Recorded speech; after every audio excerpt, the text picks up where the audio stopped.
Hey everyone, it's Grant. I'm Extempore's community manager, and we are back with another product update. This time, our brand new redesigned Gradebook page. Now you can view student responses, score those responses, and provide feedback all in one place. Let's get into it. When we look at the Gradebook page, there are multiple ways we can use icons and drop-down menus to find the assessments that we're looking for. On the left side, I can choose from various classes that I want to see on my account. Here, I can choose demo class, or if I wanted to look at responses to Spanish 2, I can click on that. Keep going, I can look at different types of assessments, so I can sort by individual or group assessments. And then from here, I can also click on Alt Time and choose the amount of time that I want to see those assessments from, whether from the last 7 days, last 30 days, 60 days, 90 days, or the last 6 months. And then from here, I can also click on where we have points and the percentage icon to display the student's scores in either their points or the percentage that they got correct on that assessment. Moving over to this right-hand side here where the search bar is, I can search by different students. So if I had a long list of students, I can simply type in a student's name and all of their students' responses, and only that student's responses would show up. Or I can also sort by assessment type. So if I had an assessment that I knew I was looking to find, but I didn't feel like scrolling, I can simply type in the name of that assessment, and that assessment and that assessment only will show up on my screen. Finally, within here, the little cog, I can export my grades to CSV and use them and upload them as another format on whatever platform or however I want to use them. Also, let's look at this legend up here. We have a key. Red indicates that that student has a locked assessment within their assessment, a locked question within their assessment, and that you would have to unlock that question in order for that student to redo that question. Yellow indicates that that student has submitted responses for that assessment, however, you have not graded them just yet. Gray indicates there are unattempted questions within that assessment, so students haven't done them yet.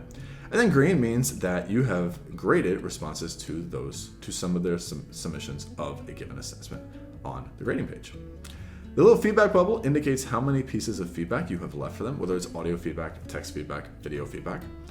And then finally, the open eye indicates that grades have been published for that assessment, should you have provided grades. And then the eye with the slash through it indicates that you have yet to provide grades. You have not published grades for that assessment just yet. Now we can look at the Snap Grader. Within the Gradebook page, we can also grade things, of course. Let's look at the Snap Grader. If I click into an assessment, I'll see this little Snap Grader pop open on the side, and I can see the statuses of various questions within a student's assessment. Here I can see that I've already graded 4 of these responses, and I've provided feedback for 3 of them as well. Let's look at the navigation as well. Up the top, I can scroll via student's name, or I can scroll by assessment and find exactly what I'm looking for just by doing that. I can also just click on an assessment within the Gradebook, and it'll take me right to that student's name and that given assessment for a class. Now I want to look at one of Michael's assessments and his questions. Here is a question on an assessment that Michael has submitted. He has his response here. I can look at the prompt, I can listen to Michael's response, and then I can finally provide feedback. Before providing feedback, of course, I can also look up here and I can navigate again by student name, by the assessment, or by question. Let's provide Michael feedback. I have his response. Here I can provide 3 different types of feedback. I can provide text feedback. Nice job, Michael. I can provide audio feedback by clicking on the audio icon, and I can provide video feedback by clicking on the camera icon there as well. I can also, if I choose not to provide feedback and I want to just go through the questions pretty quickly, I can choose Mark as complete. Since there's no question after this, it's the final question of the assessment, I can click complete a next question, or I can click complete a next student, that will take me to the next student, or I can just mark the question as complete and no feedback will be provided, but the student will see that that question has been marked as complete on the Extempore student portal. Finally, one way to be an efficient grader is by using this little speed up tool right here.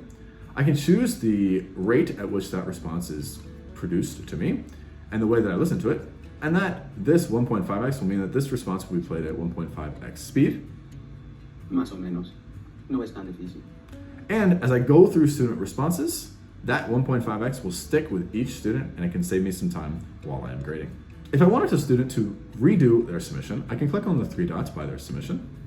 I can have that clear answer. And that will delete the student response. And one other thing that I can do is that I can send an email notification to that student, type in a little response in this box, and once I click done, that email will be sent off to the student and they'll be told, hey, your teacher deleted this response on the gradebook. You need to go back and redo this response on your student portal. Finally, if I wanted to unlock an assessment or a question within an assessment, I can click here, click on the locked icon, click on those 3 dots, and click unlock. and that response will be unlocked, and that student will be able to go back to their response and redo it. Last thing that I want to show is scoring an assessment with a rubric. Here I can see there's a rubric for this assessment. Again, I can view the question, I can see the image, I can listen to the audio file, and I can also listen to the student's response to that question. If I wanted to provide a score based on the rubric, I can click on 3 points vocabulary, 2 points fluency, and then that feedback and that score would be added to the student's response, and they would see that score in the student portal. So there you have it, our brand new gradebook page on Extempore. Score student responses, provide feedback, scroll by question, scroll by student, filter by assessment, filter by student, everything you need to do all on our gradebook page on Extempore. A special shout out and thank you to Sam Slagle and the rest of our development team here. They've been working so hard over the past few months to put this together, and it's a massive, massive improvement for the platform. We really hope you all enjoy using it. Thanks so much for watching this video. Don't forget to like and subscribe to our channel for more of our content, and we will see you next time.